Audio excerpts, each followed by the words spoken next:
What's the worst scam you fell for when you were young and gullible? Timeshare condo at the Massanutten Resort in VA. Was a 20-something newlywed with a new house and no kids. Wife and I thought we were going to live that double income no kids lifestyle. Plus we had a new joint bank account stuffed with wedding gift checks. As the sales pitch dragged on, I felt sicker and sicker, but kept telling myself that this was ultimately going to be an asset and we would have access to a getaway whenever we wanted. My wife drove home that day while I read the fine print on the mountain of paperwork. I was in a panic by the time I got home. After a few minutes of googling, I discovered that VA has some type of buyer's remorse law that lets you out of a timeshare with no penalty as long as you notify them in the first 5 or 7 days. I did that crap the next day and sent it certified mail with a receipt. To this day, I still have the receipt sitting in my fire safe as a reminder to not jump into things. Oh man, I sat through one of those sales pitches for some crappy free gift and it was a nightmare. We said no in every way possible, and they kept handing us off to person after person until the last one was berating us for not buying. It was almost impossible to get out of the room. I was in college and playing COD Black Ops late at night shortly after it came out. In the middle of a round, my phone rang and it was a robot from Visa saying my debit card had been compromised and I should enter my 16-digit card information. Well, I wanted to continue on with my round as fast as possible, so I typed in the number. Then when the robot asked me for the expiration date is when I realized my mistake and told my friends I had to go. Called and cancelled the card right away. Well, on the plus side, the card number generally means nothing, but yet better to do that. I get texts from O2 all the time saying to verify my details, except they don't come on the O2 numbers or they'll link to non-O2 sites. Always check hover over links and make sure the numbers used are genuine. Back when I was in my early 20s, I started scouring eBay for whatever semi-precious stones and gems that I could find. While I managed to snag a few great deals, I wound up getting just a bit too enthusiastic about certain rare items, like a raw, uncut piece of ice quartz. Now, I'd heard of rose quartz and smoky quartz and even rutilated quartz, but ice quartz was brand new to me. The listings included pictures seemed to suggest that it was a perfectly clear variety of the mineral, but that occlusions in the stone made it look a bit like an ice cube. The price was fairly steep, but since it was such a seemingly unique item, I was happy to pay. I realized how stupid I had been when the rock finally arrived. As it turned out, I'd paid quite a bit of money for a plum-sized chunk of broken glass. TLDR. Fire and ice quartz is a thing, but ice quartz is not. Had just taken a dump on a public toilet, came out to wash my fingers, but had nowhere to place my Game Boy. Some man offers to hold it for me while I wash my hands and next thing you know, little idiotic 6-year-old me no longer had a Game Boy. A man in New York City approached me at a parking meter and asked if I had 4 quarters for $1. I handed him 4 quarters, and then he smiled and walked away slowly. I was too bewildered to even be upset. Honestly, that's pretty funny. I never fell for any, but my dad is an idiot. He carried on conversations through Facebook with a female army LT that was coming home from Iraq in a few months. She had discovered a trove of gold in one of Saddam's palaces and needed a place to hide it from her commander for a few months, and she thought my dad's farm would be perfect. My brother and I found out about 4 months into the whole thing and laughed our asses off. You have won a brand new iPhone. Enter your details to collect your prize. 12 years old me was ecstatic. My dad, who got a surprise £150 extra on the phone bill, was less so. Ouch. I got one of the keys that car dealerships send in the mail with the "if it fits, you win a free car" postcards. Drove 20 minutes out to the dealership.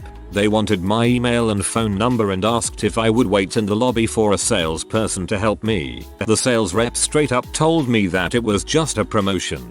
The key wasn't actually for a vehicle despite looking like one. So I wasted almost 2 hours of my life between the driving and time at the dealership. Then of course I had to go through with unsubscribing from their ads and texts. Got scammed by a taxi driver in Rome. The fare was €25 and I got the money ready and separate prior to the journey. When I got to my destination I gave him the money but he swapped one of the notes and said I only gave him €15. I was getting my bags and didn't think anything of it, just apologized and gave him another €10. Didn't realize till he drove off. I know it's a small amount of money but I still kick myself to this day. I matched with a girl on Tinder when I was 18. We talked for a bit and she gave me her number. I was excited at the time, lol. She never could meet up but one day asked if I would be a +1 to a luncheon for her work. I for some reason saw no issue with this and agreed to go. I go to the address and it's some hall that can be rented out and there is a lot of people there. She says she's inside and will meet me in a few minutes but that I should mingle for a bit. So I'm talking to a guy and a girl and strangely enough they are doing the same thing that I am doing. I feel a little uneasy going into the building but I didn't have much of a choice besides just bailing. Come to find out, I'm attending a seminar for working at a multi-level marketing company, and they were very aggressive about me wanting to leave. I never met whoever I was talking to on Tinder either, lol. I was going to rent a house with a guy I knew through a friend. I was a sophomore in college and he was a few years older than me, already in the workforce. We agreed that we would go 50/50 on the utilities but he suggested that I put them all in my name so I could build a credit score. I thought it was a great idea. Turns out he was deadbeat and wouldn't be able to get them in his name. I found this out after he routinely stiffed me on his share of the utilities. Probably lost $1K on his great idea before we both moved out. When I was a kid in the mid-80s, a guy in a van told me he lost his dog and asked if I would help him look for it. I was like, sure thing, mister. Luckily my mom came out of the house before I got in the van. I almost got Johnny goshed.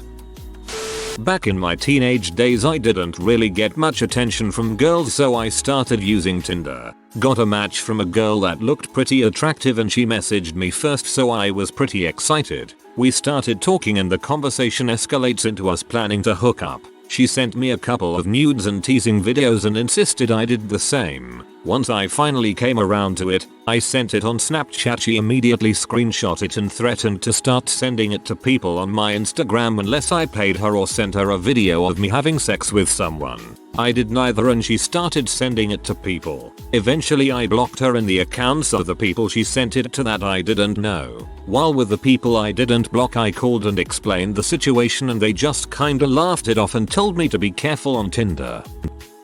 In 2002 I was 18 in my senior year of high school. We were pretty poor and I had basically zero chance of affording college. I had great grades and scored a 31 on the ACT so should have gotten scholarships but fricked up all of the applications, missed deadlines and whatnot. Out of the blue one day I got a call about a grant I qualified for to help pay for college. All they needed was my bank account and routing number and they direct deposit the funds. Whoa, lucky me. I was so blinded by my financial need and desire to go to engineering school that I gave it out without giving it a second thought. I went to share the news with my parents and was told it was a scam. I didn't want to believe them but under some kind of threat from my dad I called back and told them to delete my bank account information.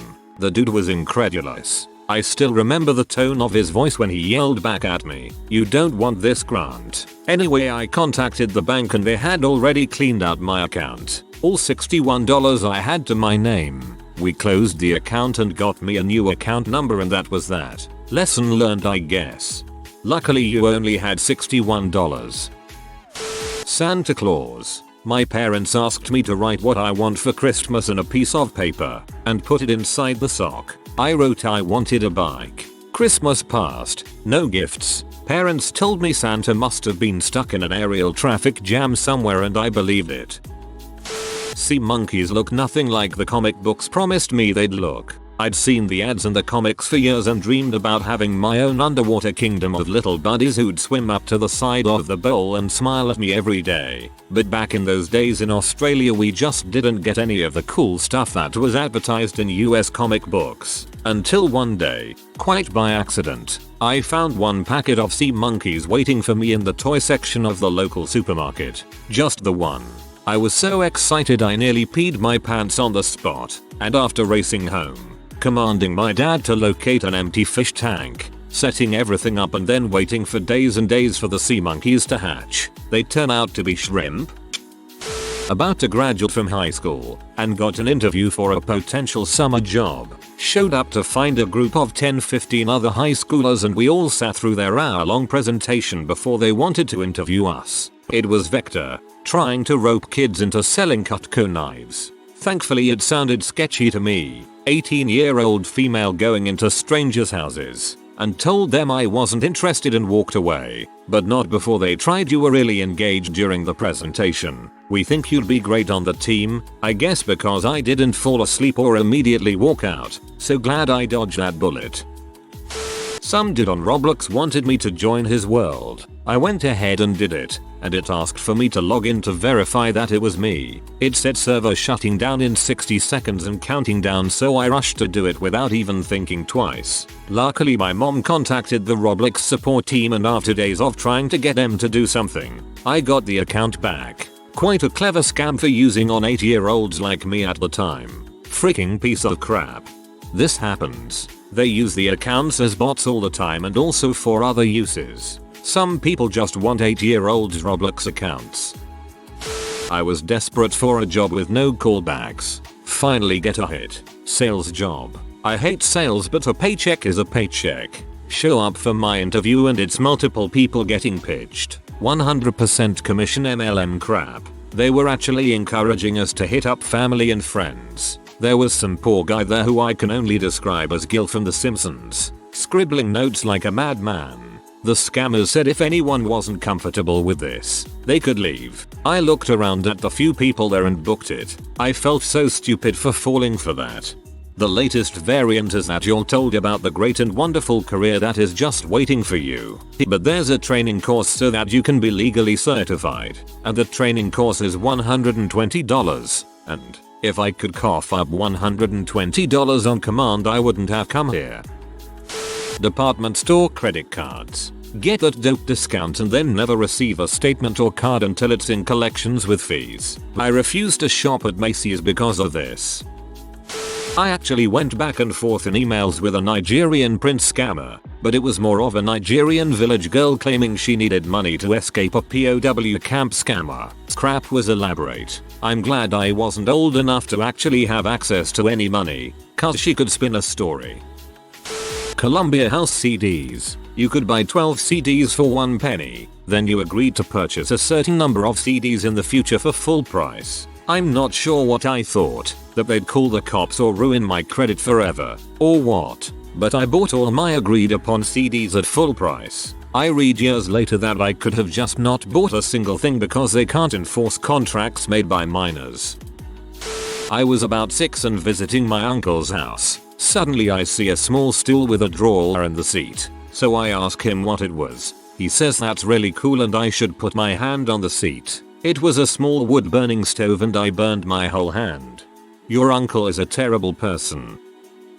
Publishers Clearinghouse Sweepstakes. My 7-year-old brain was sure that they would only pick you to win if you subscribed to some of the magazines. So I filled out the form and mailed it in, positive that my parents would be very pleased when the giant check and balloons arrived. Instead I got yelled at when the first magazines started arriving, and spent a year getting 12 different mystery and sci-fi magazines delivered to me while I worked off the subscription costs doing extra chores every weekend. Ed McMahon freaking conned me. Ed McMahon never worked for Publishers Clearinghouse. Herbalife. My parents weren't familiar with MLMs, so they couldn't have warned me. Lost $1K plus savings while barely 18, before realizing it's a scam.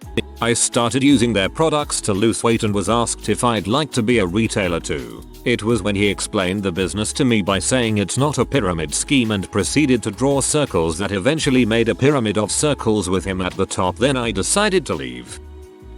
A friend wanting to help me build a PC because you get so much more bang for your buck. Me having been friends with him for a decade trusted he knew what he was doing and wanted to help. Lots of red flags along the way, like telling me he ordered the things before I even asked him to do it, or asking me for the money before I got the PC. But I had no reason not to trust him. Then several weeks later I finally got my bang for my buck PC, which was mainly outdated laptop parts. It was terrible. I was promised Skyrim on Ultra and I got Skyrim on lowest possible setting and 1280 x 1080 to get 40 FPS. He still technically owes me money as he didn't spend the full amount, but he refused to give it to me, even when I was living off $20 a month for a while. So I just stopped talking to him. That is not on you. You trusted a friend. He is the one that acted like a piece of crap. In 2000, got an invitation in the mail to attend a screening of a TV pilot and offer my opinion. It was held in a hotel conference room and there were probably 200 people there. When the show started, it was obvious it was filmed in the 1980s. There were actors who hadn't been in the spotlight in years, jokes about Ronald Reagan, etc. But the MC kept talking it up like it was a brand new show. There also were a few commercial breaks. Afterward, everyone got a survey to fill out that had 2 questions about the show and 50 questions about the commercials. At least it didn't cost me any money.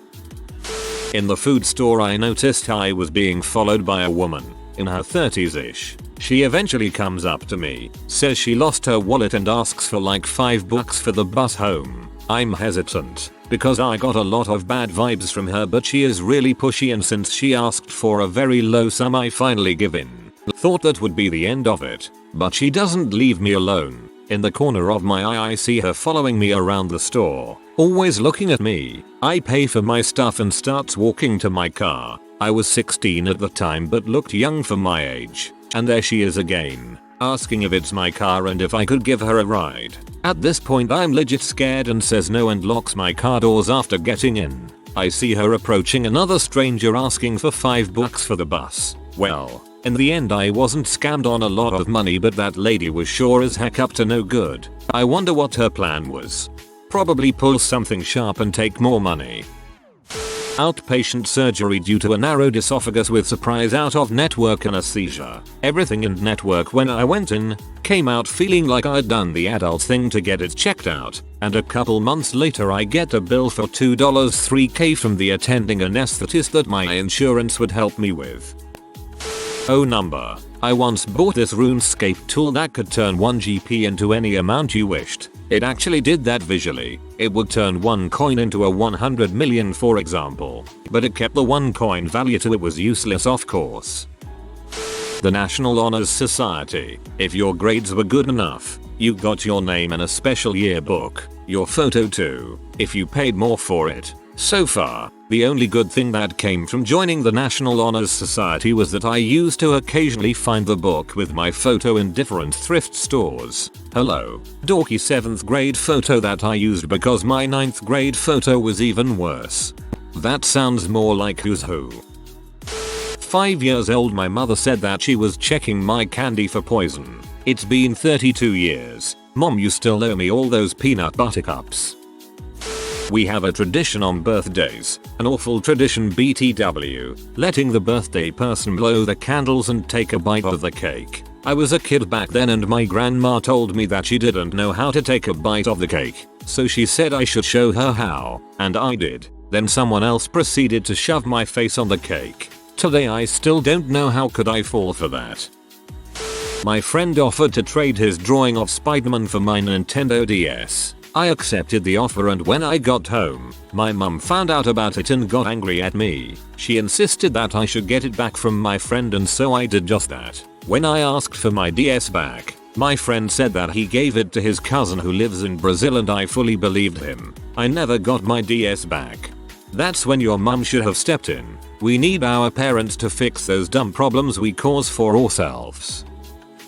After a horrific ride-sharing situation, I arrived at a station and had to take a cab to buy then so's house because it was 2 AM. A cab was waiting at the station.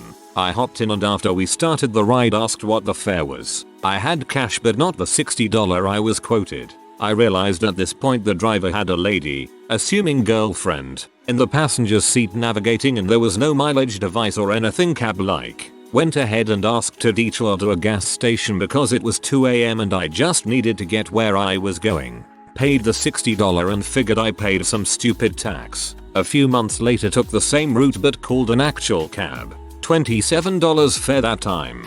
This happened to me too. Got in a car that was in line in front of the airport. Realized there was no meter after we took off. $80 for what's usually a $20 ride. I had a dog and heavy suitcase with me and was just glad not to murdered. TBH. When the US state quarters first came out, you could buy the cardboard map with spots in each state to add quarters as they were issued. The map and set of first 4 coins were $19.99. Right at the end, I got double talked out of $118 more by agreeing to also purchase the other 46 quarters as they were minted. Never saw another shipment, and after further tracking from my credit card statement, the company went out of business. Ooh, that's why my grandfather gave me a half-finished coin map for my birthday when I was 8. The strip club scam. You go into a seedy looking strip club, sit down and a waitress comes up and asks to join you. You then get billed for her drink at insanely inflated prices, and if you don't have the money they get a heavy to march you to the cash point. I didn't want to speculate about what would have happened if I hadn't had the money available to withdraw. I was old enough to know better but extremely gullible. I learned some life lessons that day. Yeah, then there's the buy me a drink and we can talk scan after you've gotten a lap dance. The drink is $20. I was in my early 20s and a musician. Still am. For context, and a fellow musician and friend introduced me to a marketing guy who he was working with, who I'll call Tim. The guy explained this whole package that he was putting together to promote us as artists on different platforms, separately, and because I trusted my friend, I paid Tim nearly $8,000 for this. I spent days in his office, discussing strategy, writing songs. It turned out that Tim had scammed the whole thing, rented an office and hired a fake secretary, and just vanished with the money. He had no connections or experience in marketing or brand creation, online or otherwise. Outside a dead show at the Spectrum in Philly in 1994, I bought what I thought was a marble-sized ball of hash from some dude for $20. When I got back to my car to fire it up my friends, I discovered it was really just a wadded up piece of a Tootsie Roll. I was a dumb kid. I've been scammed when trying to buy a queue of weed off the street in London and also seen mates scammed for pills in much the same way. But then again, I've also met decent dealers randomly too that way. You win some, you lose some. If you are new to the channel, you can subscribe. I publish new videos every day. Until then, check another video.